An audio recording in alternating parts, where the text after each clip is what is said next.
Shaw community, we're back with episode 4. Jay Barnard, Chef Recovery, and Ashley Bocage, my little sweet pea. We're out here. Where are we? we're at the boat launch. We're at the In boat Keewatin. launch in Keewatin. So that is, look at that. Beautiful lake is still somewhat frozen. But spring is on its way. I see seagulls all over the place. Yeah. So today we wanted to talk about shifting your mindset with people, places, and things. Ooh. Dun, dun, dun. That's a good one. It is a really good one. But here's the question I have for you. So when you think about shifting the mindset of people, places, and things, which one is the most important to shift in the people, places, and things, or are they all equally important? I think they're all equally important, but I think the one that I struggled with most was people. Having to shift my thinking to what I thought I could have people in my life at that time when I really to keep going with my recovery. I couldn't have those people in my life. And that was a very, very hard thing for me to accept and to be able to do. It took some time and I struggled with it, but I understand the importance of it. So when you say it took you some time, so were those people supporting you in your recovery in the aspect of saying, they're in your corner, yay Ashley, we know that you're getting clean and sober, we're not going to drink and use around you, we're not going to text you and say, hey, do you want to come and smoke crack tonight, or hey Ashley, how you doing, there's a party going on and bring over a 60 ounce, or hey Ashley, guess what, we're heading out to the bar tonight, we want you to come shake your booty, it's good for us to hear from somebody that's in early recovery versus a couple more days in Ashley recovery as to what it was like for you. So were the people that you were around before you started your recovery in support of you getting clean and sober? Yes and no. People were as we're excited for me to get clean and sober and saying that they'll have your back and they'll be there for you. But, for the I don't know. I just see a sexy Chevy in the back. That's all. I don't know. But for those people, it was a lot of, they were also an active addiction, right? So they didn't understand the fact that once you get clean and sober, you can't use anymore. Thinking and maybe they had the best intentions of being in my corner and being there for me, but it doesn't work. It doesn't work like that for me anyways. I can't be around, people using. That's too much for me, and that's not okay. So that would be a trigger then? That would be a huge trigger. Okay, trigger. So the trigger would turn into the relapse, which is a series of events if you allowed yourself to be around other people that can use and can drink, and because people can drink and people can use, that's perfectly normal. Just so happens Ashley and I can't, and there's some other people out there in the world that are in the same boat we are. So it would trigger you if you were to. So here's the thing. So I'm your friend calling you up. Hey Ashley, how you doing today? Da-da-da-da-da. We're just heading out on the lake, head to Scotty's Island. Just wondering, you want to come along? Can you grab a 6-pack? A 6-pack of iced tea, maybe, but not. I haven't been in a liquor store in years. I don't go anywhere near. It's just, I know for myself it wouldn't be okay. I know that it could trigger me. I know I would probably run into people that I used to know, and it's just not something that I'm willing to do, put myself at risk in my recovery, because I know where it'll lead me. So and it might not, but I don't want to take that chance. So essentially what you're doing is you're safeguarding your recovery for what your recovery is for you. That's and right. If you were to subject yourself to people that were using or in still active addiction, that would trigger you, and that could possibly send you in a whirlwind of a series of events that would then end up in, the end, you picking up possibly. Possibly, yeah. And I'm not willing to do that. I'm not there yet to be able to even go to like barbecues and stuff like that, or go, like, not right now because of COVID, but I mean, even like those kind of social events, I know myself well enough that I know I'm not there yet. So actually, this is a good time. Ashley and I were probably together for about, I don't know, 7-8 months when you got invited to that wedding. And I had just said to you, I suggest, you think about this one, because there is going to be people there that are drinking, and people are allowed to drink at a wedding, and it's probably not a dry wedding, so you might want to think about if this is the right thing for you to do, and you got to take care of your recovery. So what was the process with so your first event that you got invited to, really, it was friends and family, so maybe there's a piece of you that felt guilty that you weren't going, but you knew that you had to take care of your recovery in order to still have those people in your life, because if you didn't, you wouldn't. And also, I think for me, I think the process that you had went through, because your daughter was with us too at the time, so your daughter to see that and hear that and see that that was a lot of growth for me to see in you, because most people would have just went to the wedding and might have done something they shouldn't have done because they thought that their recovery was stronger or not stronger. So what was the process with all that, like all the emotions that came behind somebody asking you to go to a wedding? So that's the people, the things are the wedding, right? So, so, and then the place would be the wedding also, right?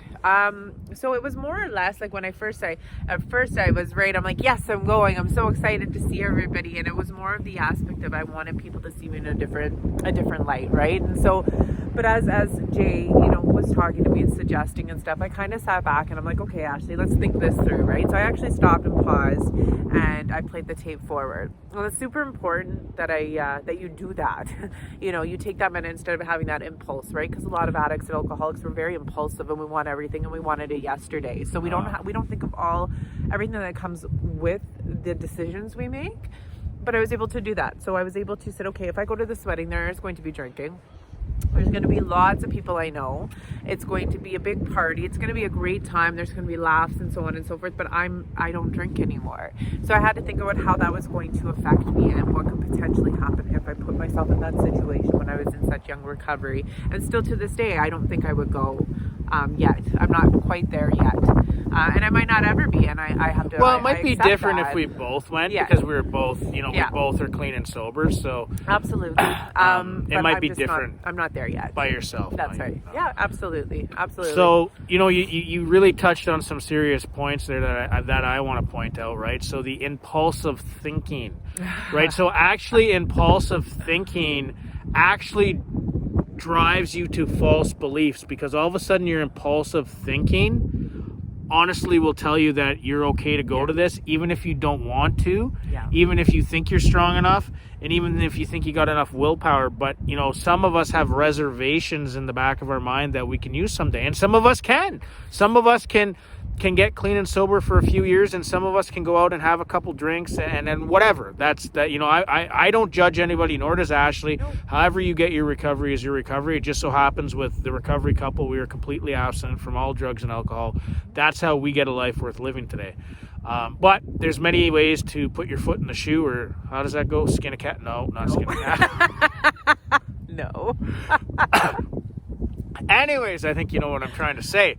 So I think that's a really important one, is the impulsive thinking that goes behind it, because your brain actually starts playing games on you, right? And then the guilty side of the world comes into you, and then also the me part. So I want to show everybody that I am clean and sober, so I am strong enough. And then I don't really realize, maybe I'm okay from 2:00 in the afternoon when the wedding's going on. It's like the ceremony and all that stuff, and then things are kind of okay, and then I'm okay, at dinner. But then maybe there's wine at the table, and I start seeing people drink, and then so I start getting a little nervous, and then all of a sudden maybe now it's dinner's over and people are starting to tie into it, because that's what people do, and it's okay that people do that, and now all of a sudden I'm getting triggered big time, and I'm wondering why the stinking thinking inside my mind is starting to beat me up and tell me, just have one drink, have one drink, have one more.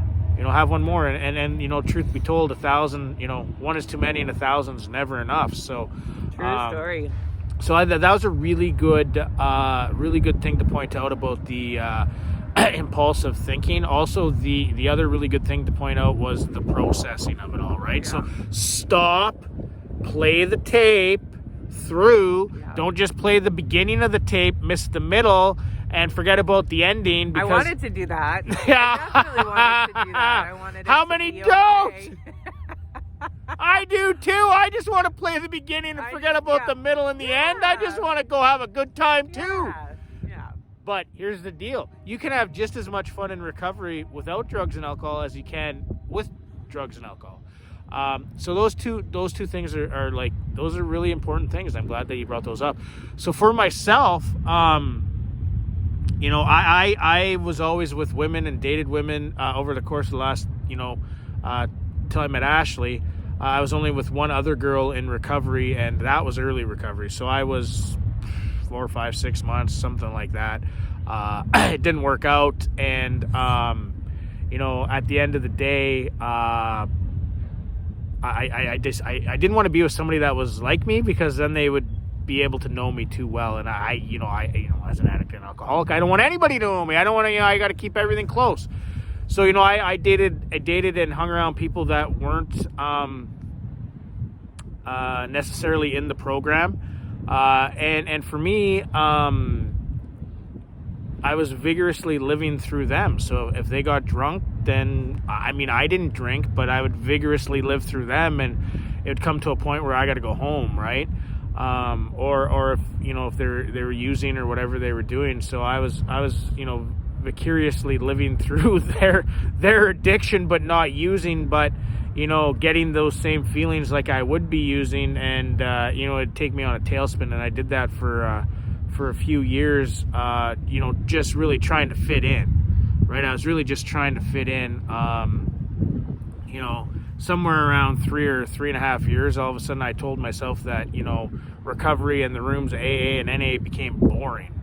And for me, that's a bad place to be, right? Like, that's a bad stinking place to be, you know? So when I talk about people, places, and things, that's one thing that's a bad thing to say to yourself is NA and AA is boring. Now, you can get recovery every other which way, which, you know, I taught myself and was a trailblazer and created my own recovery. But at the end of the day, when I told myself that, you know, recovery was getting boring, that allowed all this other stuff that, you know, going to casinos.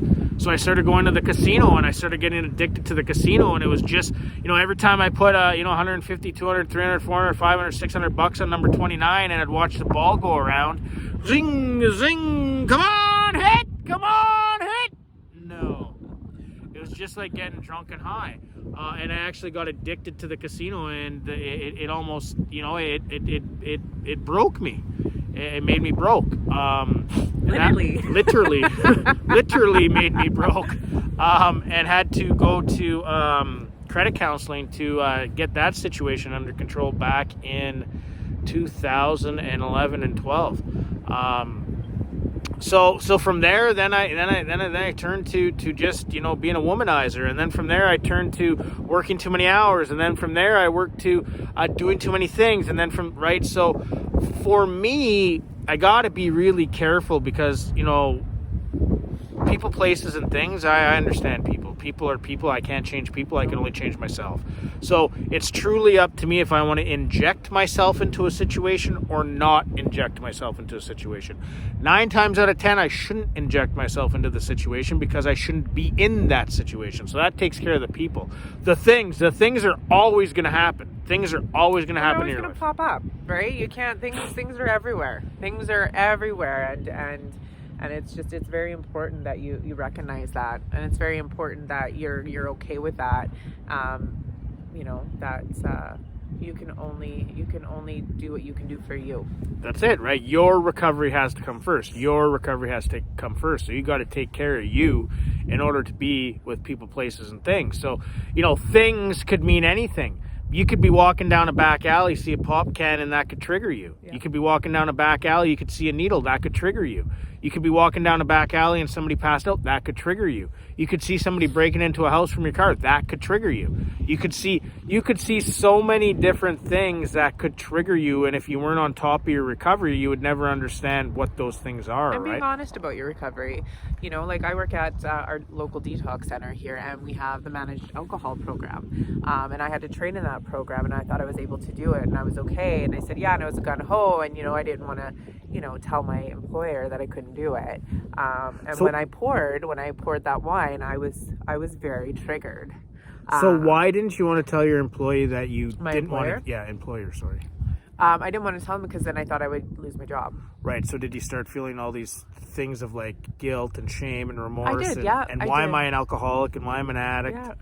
Yeah, I did, and I was able to tell Jay, that wine smelled pretty good, and it wasn't until I poured it that's when it happened for me. And she went downhill fast. I I did. watched it. It was 3 weeks of, she ended up talking about it, which got her through it, and then she realized. And to today, she says no to those shifts because she knows that those are a trigger for her, which is huge because most people wouldn't recognize that, or most people wouldn't. I didn't want to admit that. I didn't want to admit that I couldn't do it, Right. and that was it. But by admitting I couldn't do it, I was able to move forward in my recovery. So it showed you had more strength when It did. actually you thought you were weak, but you actually had more strength because you took care of your recovery. I did. Interesting. So now let's move on to places. So we're actually, right now we're sitting at an amazing place, the boat launch here in Keewatin, Ontario. This actually is a place where my family used to always go. My grandfather used to come down here all the time. We used to, launch boats. So, when it comes to places in your recovery and when you're getting clean and sober, I'm probably not going to want to sit inside a crack shack. That's probably not what I'm going to want to do. I'm probably not going to want to sit in a place where people are shooting up. That's probably not what I want to do. I have gone to bars. It wasn't the same as what it used to be. It was a totally different thing because I was clean and sober, and seeing all those people that were having a good time in their minds really didn't, look fun to me. But so when you think about places, you're probably not going to want to go to, places where there's trauma. You're probably not going to want to go to places where, possibly you've been hurt, and you're probably not going to want to go to places, unless you want to come to peace with these situations. And I have done this. I did a speaking engagement in Barrie, Ontario, and that's where I tried committing suicide back-to-back times in 2005, and I actually went back to the street and back to the house where I tried taking my own life, and it brought up a lot of emotions, but I wanted to do it for me so I could just put it at rest. I just wanted to do it for me, and I was at a place in my recovery where I would have never done that in the first, first year or 2 years or 3 years for that matter. But another big one for me was moving to Kenora, Ontario. I moved away from Kenora, Ontario to get clean and sober in Ottawa. I never thought in my wildest dreams I would be back living in Kenora, Ontario, have my own business in Kenora, Ontario, have a kid in Kenora, Ontario, meet Bocage here in Kenora, Ontario, which now, we've created the recovery couple. So I was scared to come back to my hometown for the simple fact that I've done everything here. People judged me, people thought of me, all this other stuff, right? Yeah. And so I had all this guilt and the shame and this thing in the back of my mind is to, if I ever was to fail, all those people that don't believe in me would be able to rub it in my face and go, "We told you so," and all these false beliefs, right? So here's the deal. Kenora wasn't the problem. Jay Barnard was the problem.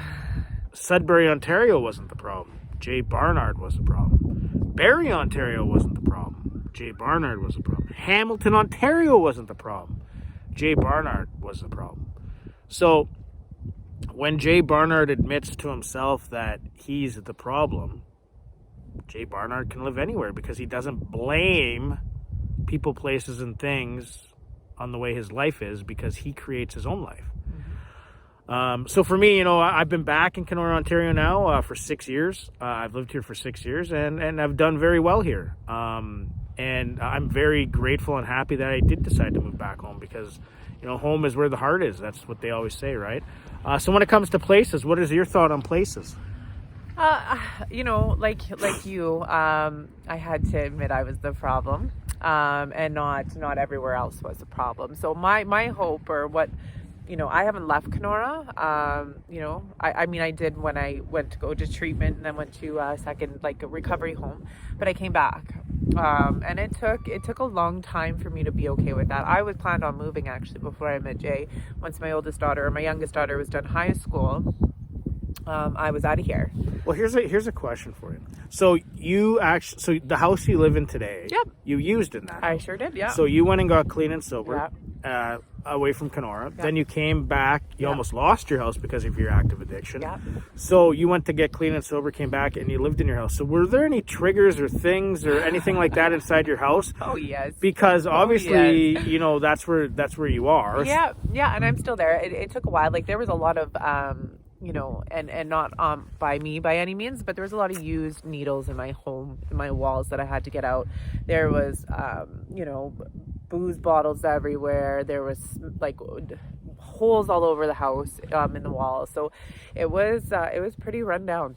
I'm not gonna lie, my house was pretty run down when I came back. You know, and it took a lot for me, and I had a really good friend come and help me clean up my house.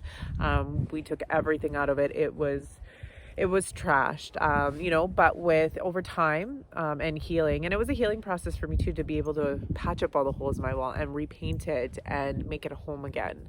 And it took a really long time for me to be able to do that. But I mean, today I'm very proud of my home, and I love my home, and it's safe, and it's happy, and it's a healthy home. So and it's in the hood. I actually totally like it. I like it. It's in the hood. So that's interesting, because, you know, some people wouldn't just go to treatment and then go back and live in the home that they had used in, right? Like, I would just move. Me personally, I just kept moving in active addiction. And I, you know, like I said, I got out of Kenora, Ontario to get clean and sober. I went to Ottawa. I went as far as possible. I could get away from here. Yeah. You know, because I personally thought in my mind that it was Kenora's problem that I am the way I am. So until I heard my head pop out of my you know, that is when I realized I was the problem. You know, think to yourself about the people, places, and things. The people, places, and things in your life. Are the people that are in your life, are they supporting you in your recovery? Are they backing you? Are they there for you? Are they, you know, all those things, you know, and sometimes in life and in our recovery, because your recovery has to come first, sometimes you have to get, you know, some people have to, you know, not be in your life because of the triggers that they bring to your life, and because of the safeguarding of your recovery, because, you know, recovery is number one. You know, places triggering you. You know, the places that you go, the places that you stay, the places that you frequent, the places that, you know, those things you got to look at, you know. And then things, what are you doing for your mental health to keep you positive and moving forward in a positive direction? Are you doing positive things, or are you constantly always beating yourself up like I used to? Are you constantly telling yourself you're not worth it? Are you constantly, you know, doing things like going to the casino and losing all your money and making yourself feel broke? Are you hanging around and doing things that you shouldn't be doing just to get that, you know, vicariously feeling of what addiction used to feel like, when really at the end of the day that's just called insanity, repeating the same mistake over and over again and repeating different results, getting different results, but always getting the same result, which is insanity, right? So we're down here at the boat launch. Are you gonna come around with me? You can. We're down here at the Keewatin boat launch, which is the Winnipeg River back there. This is a place that was really close to my grandfather, and this was a place. So, you know, people, places, and things. My grandfather came here, that's the person. The place is the boat launch. The thing was the time I had with my grandfather. So for me, coming to this boat launch is a really positive place for me to come, and there's serenity here, and there's, you know, I feel love, and I feel like he's with me, and all of those things, right? So there's always these positive things, and this boat launch is one of them. So I'd rather live in a tent on a beach in love with Ashley Bocage than in a mansion alone. You're never, ever alone. Ever Ever alone. Bye-bye!